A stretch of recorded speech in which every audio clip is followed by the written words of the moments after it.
Akshar Patel Kuldeep Yadav ಜೋಡಿಯ spin ದಾಳಿ ಹಾಗೂ ರೋಹಿತ್ ಶರ್ಮಾ ಅವರ ಅರ್ಧ ಶತಕದ ನೆರವಿನಿಂದ ಭಾರತ ತಂಡ ಐಸಿಸಿ ಟಿ20 ವಿಶ್ವಕಪ್ ಟೂರ್ನಿಯ ಇಂಗ್ಲೆಂಡ್ ವಿರುದ್ಧದ ಸೆಮಿಫೈನಲ್ ಪಂದ್ಯದಲ್ಲಿ 68 ರನ್ಗಳ ಗೆಲುವು ಸಾಧಿಸಿದೆ. ಈ ಮೂಲಕ ಟೂರ್ನಿಯಲ್ಲಿ 10 ವರ್ಷಗಳ ಬಳಿಕ ಫೈನಲ್ ಪ್ರವೇಶ ಮಾಡಿದ ಸಾಧನೆ ಮಾಡಿ ಜೊತೆಗೆ 2022ರ ಸೆಮಿಫೈನಲ್ ಪಂದ್ಯದ ಸೋಲಿನ ಸೇಡು ತೀರಿಸಿಕೊಂಡಿದೆ. ಶನಿವಾರ ಬಾರ್ಬಡೋಸ್ನಲ್ಲಿ ನಡೆಯುವ ಫೈನಲ್ ಪಂದ್ಯದಲ್ಲಿ ರೋಹಿತ್ ಪಡೆ ದಕ್ಷಿಣ ಆಫ್ರಿಕಾದ ಸವಾಲು ಎದುರಿಸಲಿದೆ. ಹಾಗಾಗಿ ಕೂಟದ ಅಜೇಯ ತಂಡಗಳ ನಡುವಿನ ಈ ಪ್ರಶಸ್ತಿ ಸಮರ ತೀವ್ರ ಕುತೂಹಲ, ರೋಮಾಂಚನ ಸೃಷ್ಟಿ ಮಾಡುವುದರಲ್ಲಿ ಅನುಮಾನವಿಲ್ಲ.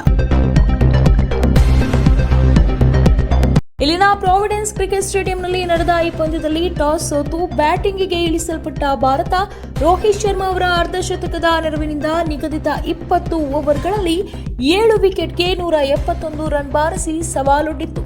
ಜವಾಬಿನತ್ತ ಇಂಗ್ಲೆಂಡ್ ನಾಟಕೀಯ ಕುಸಿತ ಕಂಡು 16.4 ಓವರ್ಗಳಲ್ಲಿ 103 ರನ್ಗೆ ಸರ್ವಪತನ ಕಂಡಿತು. ಸ್ಪರ್ಧಾತ್ಮಕ ಮೊತ್ತವನ್ನು ಬೆನ್ನಟ್ಟಿದ ಇಂಗ್ಲೆಂಡ್ಗೆ ನಾಯಕ ಜಾಸ್ ಬಟ್ಲರ್ ಬಿರುಸಿನ ಬ್ಯಾಟಿಂಗ್ ಮೂಲಕ ಉತ್ತಮ ಆರಂಭ ಒದಗಿಸಿದ್ರು.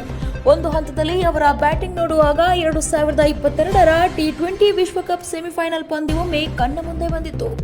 ಅಬ್ಬರದ ಬ್ಯಾಟಿಂಗ್ ಮೂಲಕ ಮುನ್ನುಗ್ಗುತ್ತಿದ್ದ ಇವರನ್ನ ಕೊನೆಗೂ ಎಡಗೈ ಸ್ಪಿನ್ನರ್ ಅಕ್ಷರ್ ಪಟೇಲ್ ಕಟ್ಟಿಹಾಕಿದ್ರು. ತಾನೆಸೆದ ಮೊದಲ ಓವರ್ನ ಮೊದಲ ಎಸೆತದಲ್ಲೇ ವಿಕೆಟ್ ಎಗರಿಸಿ ಭಾರತಕ್ಕೆ ಆರಂಭಿಕ ಯಶಸ್ಸು ತಂದುಕೊಟ್ರು. ರಿವರ್ಸ್ ಸ್ವೀಪ್ ಮಾಡುವ ಯತ್ನದಲ್ಲಿ ಕೀಪರ್ ರಿಷಬ್ ಪಂತ್ಗೆ ಕ್ಯಾಚ್ ನೀಡಿ ವಿಕೆಟ್ ಒಪ್ಪಿಸಿದ್ರು.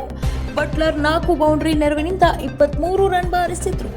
ಎರಡನೇ ಓವರ್ನಲ್ಲಿ ಅಕ್ಷರ್ ಮತ್ತೊಂದು ದೊಡ್ಡ ವಿಕೆಟ್ ಬೇಟೆಯಾಡಿದ್ರು.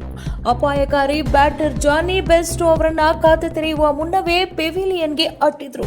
ಈ ವಿಕೆಟ್ ಪತನಕ್ಕೂ ಮುನ್ನ ಜಸ್ಪ್ರೀತ್ ಬುಮ್ರಾ ತಮ್ಮ ಯಾರ್ಕರ್ ದಾಳಿಯಿಂದ ಫಿಲ್ ಸ್ಟಾಲ್ ಅವರನ್ನ ಕ್ಲೀನ್ ಬೌಂಡ್ ಮಾಡಿದ್ರು. 35 ರನ್ಗೆ 3 ವಿಕೆಟ್ ಕಳೆದುಕೊಂಡು ಸಂಕಷ್ಟಕ್ಕೆ ಸಿಲುಕಿದ ಇಂಗ್ಲೆಂಡ್ಗೆ ಆ ಬಳಿಕ ಬಂದ ಬ್ಯಾಟರ್ಗಳು ಕೂಡ ಆಸರೆಯಾಗುವಲ್ಲಿ ವಿಫಲರಾದ್ರು. ಮೊಯಿನ್ ಅಲಿ ಕ್ರೀಸ್ ಬಿಟ್ಟು ಸಿಕ್ಸರ್ ಬಾರಿಸುವ ಯತ್ನದಲ್ಲಿ ರಿಷಬ್ ಪಂತ್ ಅವರ ಮಿಂಚಿನ ವೇಗದ ಸ್ಟಂಪ್ ಬಲಿಗೆ ಬಿದ್ರು. ಈ ವಿಕೆಟ್ ಕೂಡ ಅಕ್ಷರ್ ಪಾಲಾಯಿತು. ಆ ಬಳಿಕ ಆಡಳಿತದ ಆಲ್ರೌಂಡರ್ ಸ್ಯಾಮ್ ಕರನ್ ಅವರನ್ನ ಕುಲ್ದೀಪ್ ಯಾದವ್ ತಮ್ಮ ಮೊದಲ ಓವರ್ನಲ್ಲಿಯೇ ಎಲ್ಬಿಡಬ್ಲ್ಯೂ ಬಲಿಗೆ ಬೀಸಿದ್ರು. 5ನೇ ಕ್ರಮಾಂಕದಲ್ಲಿ ಕ್ರೀಸ್ಗಿಳಿದ ಹ್ಯಾರಿ ಬ್ರೂಕ್ ಸಣ್ಣ ಮಟ್ಟದ ಬ್ಯಾಟಿಂಗ್ ಹೋರಾಟವನ್ನ ಸಂಘಟಿಸಿದ್ರು ಕೂಡ 25 ರನ್ಗೆ ಇವರ ವಿಕೆಟ್ ಕೂಡ ಪತನಗೊಂಡಿತ್ತು. ಇಲ್ಲಿಗೆ ಇಂಗ್ಲೆಂಡ್ ಸೋಲು ಕೂಡ ಖಚಿತಗೊಂಡಿತ್ತು. ಅಂತಿಮ ಹಂತದಲ್ಲಿ ವೇಗಿ ಜೋಪ್ರಾ ಆರ್ಚರ್ 1 ಬೌಂಡರಿ ಮತ್ತು 2 ಸಿಕ್ಸರ್ ಸಿಡಿಸಿ 21 ರನ್ ಗಳಿಸುವ ಮೂಲಕ ತಂಡದ ಮೊತ್ತವನ್ನ 100 ಅಡಿ ದಾಟಿಸಿದ್ರು.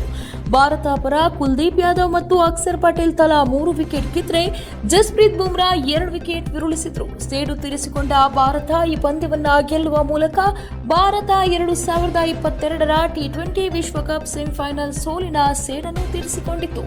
ಅಂದು ಅಡಿಲೇಡ್ ಓವರ್ನಲ್ಲಿ ನಡೆದಿದ್ದ ಸೆಮಿ ಪಂದ್ಯದಲ್ಲಿ ಇಂಗ್ಲೆಂಡ್ 10 ವಿಕೆಟ್ಗಳಿಂದ ಭರ್ಜರಿಯಾಗಿ ರೋಹಿತ್ ಪಡೆಯನ್ನ ಮಗುಚಿ ಫೈನಲ್ ಪ್ರವೇಶ ಮಾಡಿತ್ತು. ಈ ಬಾರಿ ಭಾರತ ತಂಡ ಇಂಗ್ಲೆಂಡ್ ಮಣಿಸಿ ಫೈನಲ್ ಪ್ರವೇಶ ಮಾಡಿತು. ಮತ್ತಷ್ಟು ಸುದ್ದಿಗಳಿಗಾಗಿ ನೋಡ್ತಾ ಇರಿ ಪಬ್ಲಿಕ್ ನ್ಯೂಸ್ 24x7. ಇದು ಸತ್ಯದ ಧ್ವನಿ.